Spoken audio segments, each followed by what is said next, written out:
10 things you should know about Cape Verde, Sal, before you travel.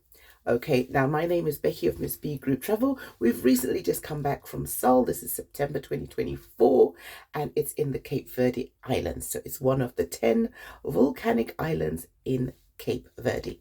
So, number one, the island is it's Portuguese, so they speak a lot of Portuguese, and monetary wise, they use euros. So if before you travel, I would recommend you change your euros even into single, coins, lower currency notes, definitely lower currency notes. They will still take your 50 and the 20 euros, but I just think, when you're out and about and shopping, those euros, the lesser value, the smaller ones are better. They will also give you change in euros. So that's great. They do have their own Cape Verde CVE, which the locals will, convert and take. They'll charge you in euros, but if you've got the CVE, they will take it. And when we were there, it was like 1:10. Okay, so they'll just calculate their own way. Anyway, number two, the airport is really small. And it is one where you have to climb up the stairs and go down the stairs. They'll bring the travelator to the plane. So for those with mobility issues or whatever, do advise your airline, and then they'll get like a trolley down for you. But it is really small. There's not a lot of place that you'd have to walk through and stuff. And, just getting your luggage is really easy. For those from a country where you have to get a visa, of course, do your ease online, your registration online about 5 days prior to travel. But if you have to get a visa when you arrive, there is actually a lane that will say those getting a visa on arrival. Really simple. You pay your money. It did not take long. We had some people in our crew who had to get visas. It did not take long. It is such a simple process. The time we arrived, I understand that there was no more flights arriving until later on in the day. So guess what? After our luggage came out and we were one of the last ones, they started shutting down their airport. I was like, what? We shut down the airport? Anyway, whilst we're still at the airport, the trolleys that you can use to take your baggage and stuff like that, those are actually free. But there are some touts that do hang around outside and try and make you, pay money for them, or actually, they'll offer to help you and expect to be paid for it. So if you don't want their help, just take your trolley and go. And if you've feeling you've got the extra money and you want some assistance, then they'll be able to assist you. And but we didn't have any problems with that, but just thought I'd highlight that. Number three, the language they speak is Portuguese. Even in the hotels, some will speak English, but it's limited English. So when you're speaking to people there and you're explaining something and you want to know something, I would really repeat. If you've got pictures or an example, then show them, because they are very lovely and kind people. They will smile and they'll say yes. But I found that sometimes maybe they didn't actually understand what you were talking about or what this related to. So yeah, just be careful about that. Okay, number four, right? Like, I think Sal or Cape Verde has got 4 different suns, and those suns, they are in rotation to hit you and hit you and hit you. So bring your sunscreen, bring your sunscreen, bring your sunscreen. I mean, we just came back. My skin is not normally this brown, and on day 2, I was browner than what I normally am.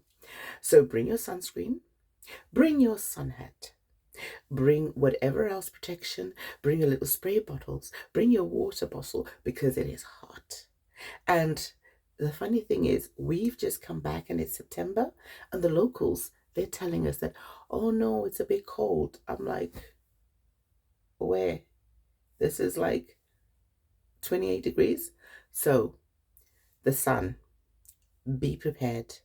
It is hot. It can be humid sometimes in the morning. That's what I found. But just bring sun protection. And remember, I said at the beginning of the video, this is part of 10 volcanic islands. So these are islands spotted all over the sea. There's not much that grows there. They import a lot of their stuff. So the price of you buying something there is always inflated because it's imported.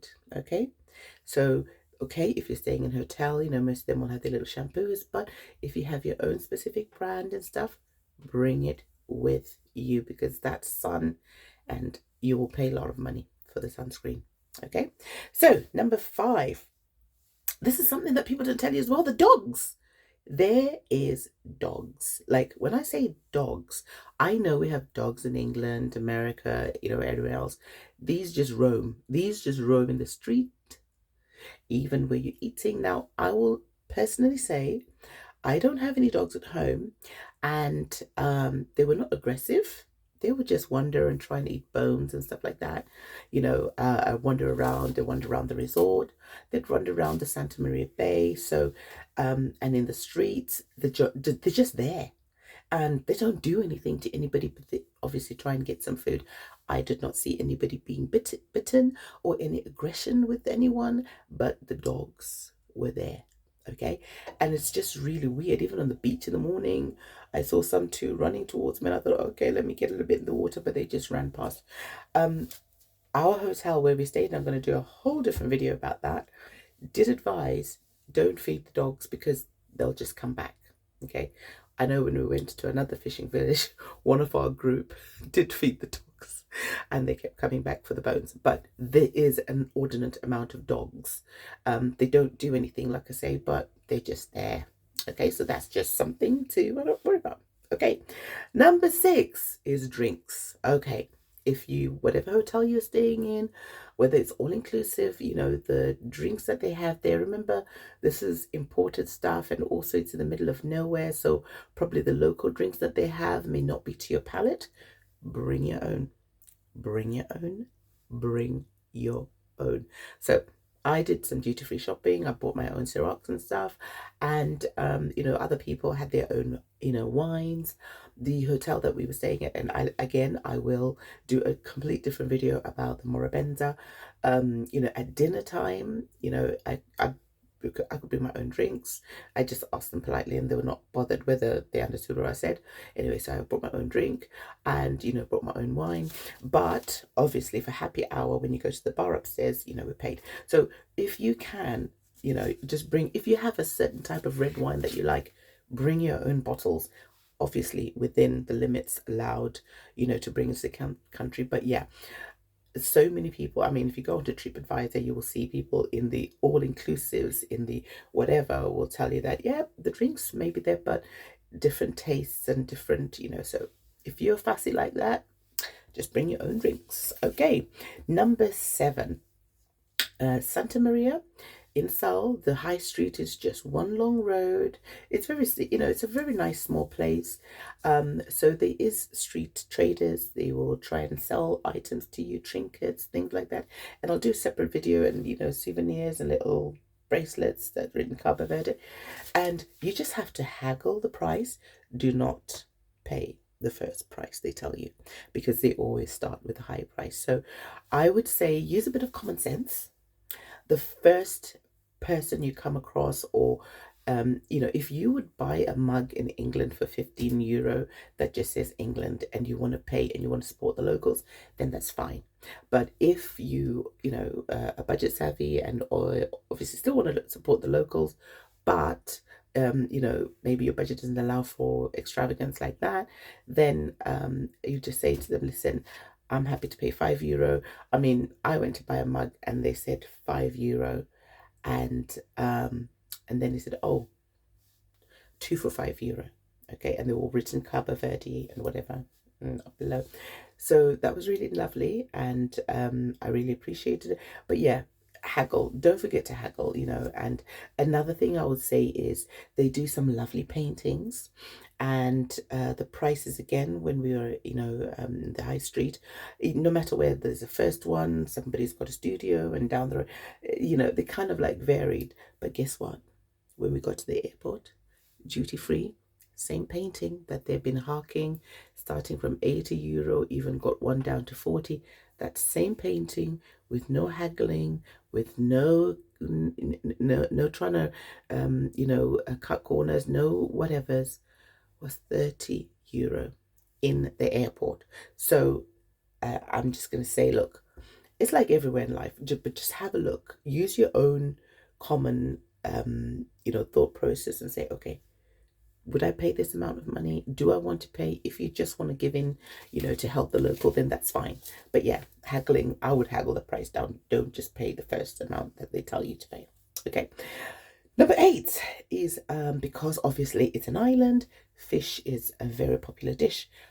Ask what fish of the day they have, okay, because they have different kind of fishes there, and it's not your cut and chips, okay. I didn't really see much of tilapia, but always ask. Sometimes they have things like swordfish and tuna was very popular there. When we were having yeah, we had chicken wings. We went to this shop down the street called Papaya, and the sauce of the chicken wings was nice, but the chicken wings were just chicken wings dipped in oil, fried. So it wasn't any seasoning or anything like that, So yeah, it was all right, but it's not like, I've gone to KFC and that sort of thing. I think more of their speciality is fish, and it will be fresh. Okay, it will be fresh. We did, and I will talk about this when I do the next video about the excursions. We also had fish. So we also had lunch in the fishing village, and they took us to a local tavern. And food, oh, the chicken was so seasoned. It was so good. It was so lovely. Okay, so yeah, number 8, food. Again, I kind of had like a lot of salads, and I don't know why they put salt in the salads. But and then again, it is a salty island, and I'll talk about that with the activities because they've got a salt sea and whatever. So I'm thinking that it's salty, but it could be that they've been washing, the fruits and vegetables with running water. I don't know, but that was my impression. But then again, even the pool water was salty and get it from the sea. But again, watch my next video about that. Otherwise, this will be too long. Okay, and then number 9 is the street kids. When we went to the shipping village and also in Santa Maria, there was quite, not, I wouldn't say street kids, but they were just kids running around in the street. Some might try and ask you for money or stuff like that, and the local, you do have a little bit of a 1 or 2 odd presence of the police, but it's not unsafe. We didn't, there was nothing to worry about. I didn't see anybody's bag get snatched or anything like that. I just think they just asked for money, but they will tell you, do not give them money. If you want to make a donation, donate to the church or to the local school. The kids don't want to go to school. I don't know why, but they just don't want to go to school, and they think that, maybe asking foreigners for money or things like that will get them a bit better, they'll get faster money. But it's just the way it is. And, this was actually documented in our hotel welcome pack as well. Just don't give them money, because if you do, then they won't want to go to school. They think, oh, well, I can get money if I just go and ask foreigners, who've come in. So that's just one thing that is, printed in the welcome packs and stuff like that. There's not a lot of them, but, there is certainly a presence of them.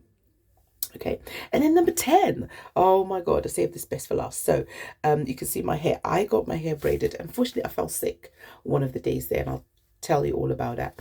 But they are locals. When you're in the high street, they'll have cards. They'll ask to braid your hair. They do massages. I would say I wasn't unwell, and the lady I had, one of my friends had spoken to, she came and braided my hair. Right, she came and braided my hair at the hotel, and it took about 4 or 5 hours. She brought the hair. I tell you, it was 3 times cheaper than I would pay in the UK, and oh, definitely 10 times cheaper than you'd pay in the USA. So I will do a quick short video about when I got ill. However, those interested, I have the lady's number and contacts.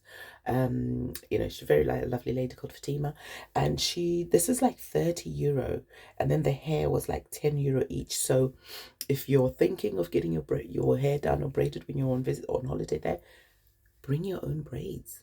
You can bring your own stuff. So this is just top 10 stuff that I thought I'd just share with you, just since we just come back from Sal. And I hope somebody finds this useful, and do visit Cape Verde Islands and watch my next video. I am going to be talking about one of the videos. I'm going to talk about what happened when I got sick for nearly 48 hours. But and then I'm going to talk about the activities and excursions and what to look out for, because yeah, this will definitely save you money. And I'm going to talk about our hotel, that we stayed in, and what I liked and what I disliked about the hotel. But for now, thank you so much for tuning in, and see you next time, and happy traveling, and do visit Cape Verde. So take care.